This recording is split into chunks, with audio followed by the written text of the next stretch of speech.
Hello everybody, welcome back to another video. Today I'm covering yet another Xbox fanboy. He keeps coming back with even worse videos, so I'm going to keep covering them. If you don't like Xbox fanboys, hit the like button.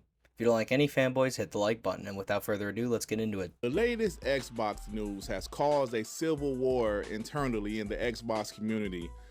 Pro Xbox guys in the past, they are now retweeting pro PlayStation tweets. They're retweeting PlayStation fanboys that they had battles with in the past. They are doing a lot of anti-Xbox stuff, and I'm up here kind of confused because like 2 weeks ago, these guys were bashing PlayStation. These guys were still fighting with PlayStation fanboys, and apparently because they're mad at Xbox and Phil Spencer for their recent decisions, they all of a sudden love PlayStation.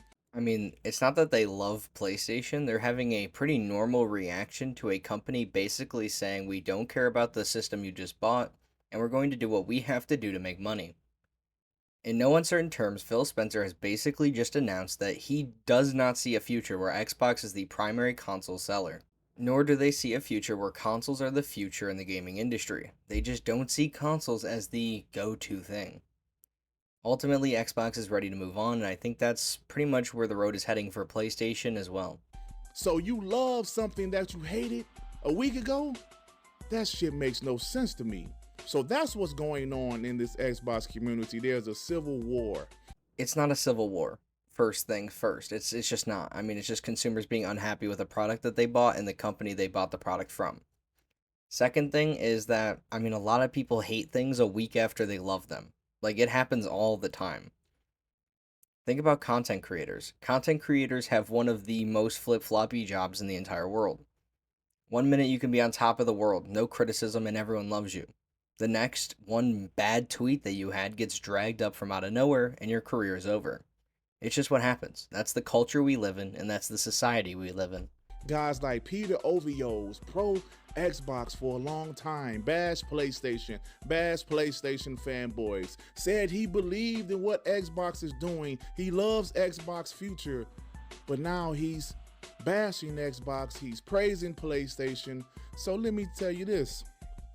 People say, Dirt, he got tired of Xbox shit. He's flipping because he's tired of Xbox shit. It's cool to be frustrated, but how do you hate something 1 week and praise it the next week? Let me start off by saying no clue who that is. Never even heard of him before, but if I had to guess what his intentions are by tweeting things like this, is that he's just no longer blindly following a corporation. He's looking into the corporations. He's trying to figure out what these corporations actually stand for and what they're actually doing. He realized that Xbox is truly not competing, nor do they really care to compete. He's realizing that PlayStation has won, it has been over for years, and that the simple best place to play is going to be your PlayStation, not your Xbox. That simple. That's a quick turnaround, don't you think?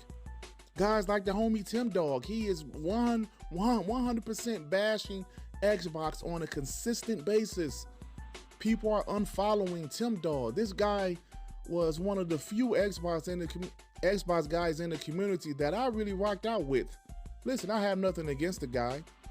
Something happened. It seems like he took it personal. I don't know what the hell is going on, but he's been going on a rampage on Twitter. I still got love for the guy, but what the hell is going on?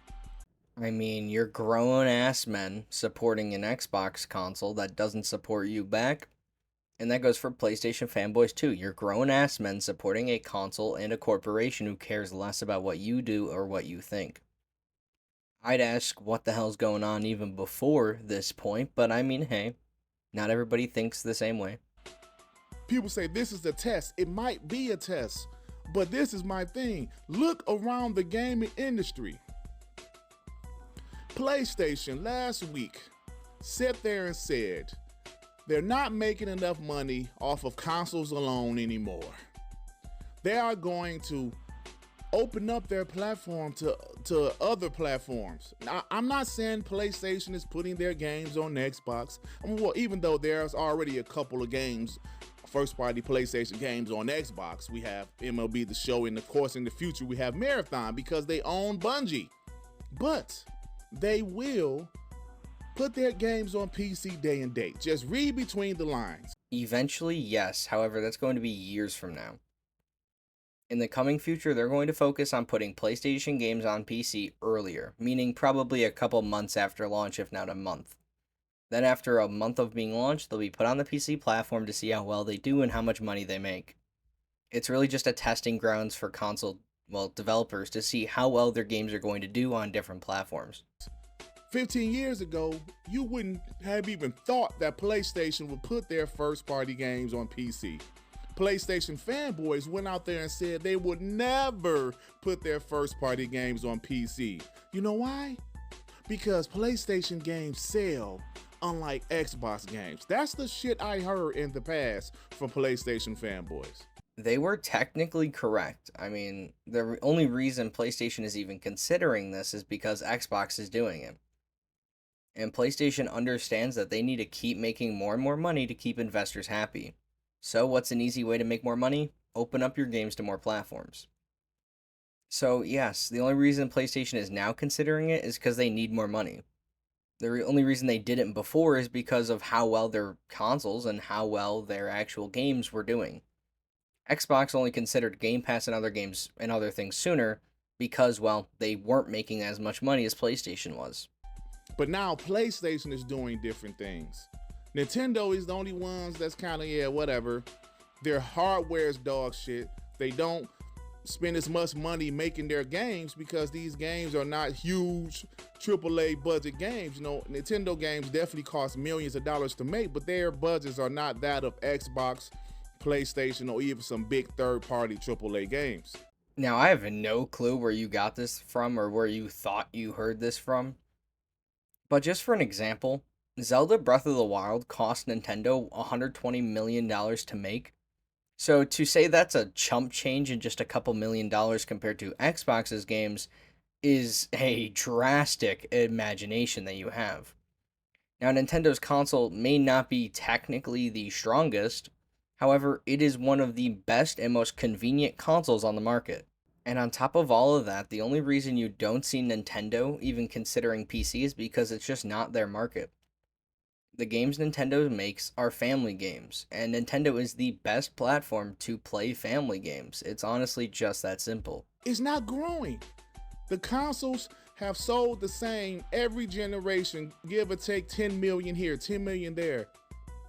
It's not growing, but the budgets of these games are growing. The console industry isn't growing for one simple fact. There's no reason to own a console when you can afford a computer. So the people that can't afford a computer are going to keep buying the consoles, where the people that can afford a computer or can invest for a computer are going to buy a computer. It's just that simple. They're starting to have some of the same strategies. Now, Xbox putting a couple of their first-party titles on PlayStation and Nintendo. Yes, these PlayStation fanboys are loving it. I prayed for this and it happened. This is what they wanted. Yeah, they're excited about it. They're excited to see the Xbox community go back and forth fighting with each other. Yeah, because they could care less. They're getting more games, and they don't even have to afford an Xbox to do so. Why would they care about a fanboy community bickering back and forth when they're getting games you're not? It's honestly kind of an L for the Xbox community, but hey, who am I? Quickly, okay? This isn't something that was built up over time. You guys flipped in 2 days. Hey, fuck Xbox, love PlayStation. I can't wait for a PlayStation showcase and everything. Look, man, you can feel how you feel, but I can feel how I feel too. Just because they're switching doesn't mean this hasn't been years built up. I mean, yes, switching a console to fanboy and others is a little bit weird, and I just don't find the point, but hey, the simple fact is they've had years of a reason to switch consoles. Starfield was a disaster. Redfall was a disaster. Forza Horizon 5 was just a copy and paste but in Mexico. Then you look at the console itself. It's just not that different from the PlayStation to be worth the price tag. Except for the Xbox Series S. That's actually a good deal. And then you look at anything else that Xbox has done, there's either been a controversy behind it, or it just hasn't been as good as PlayStation. So they've had plenty of reasons to switch a console or to buy a different one. Because while Xbox is putting some of their games on PlayStation, look at Xbox portfolio. Now, I'm not going to show that one because, I mean, let's be honest, who cares about Xbox's games, kinda, but let's look at Xbox Game Pass this year. What's coming to Xbox Game Pass this year? The only game that most people are excited for is Hellblade 2. An incredible game that everyone's excited for. It'll probably be amazing. Then Stalker 2. Had a few controversies, but again, seemed to be a pretty good game that everyone's going to enjoy. Microsoft Flight Simulator, expected to be pretty good. City Skylines 2 was pretty decent, but wasn't anything fantastic and had a lot of problems. Persona's just re-released, obviously, just finally coming to Xbox. But most of these games are nothing incredible and are nothing impressive to push consoles or to push Game Pass subscriptions. Now, the only other game on here that I think people have been hyping up, but I haven't been paying too much attention to, is Avowed or Avowed from Obsidian Entertainment. Now, it's an RPG from Obsidian, so praying that it's amazing and it's just like everything I've ever wanted from Obsidian, but let's be honest, I'm not holding my breath that Avowed is going to be this fantastic thing that everybody has to play. Anyway, that'll do it for me. Link in the description for my Twitch, that's where all this footage was streamed. And most importantly, if you want to see this guy's video to spread some love, link in the description, no hate, just some fun. And that's it. I can't give it tonight, and I was your best.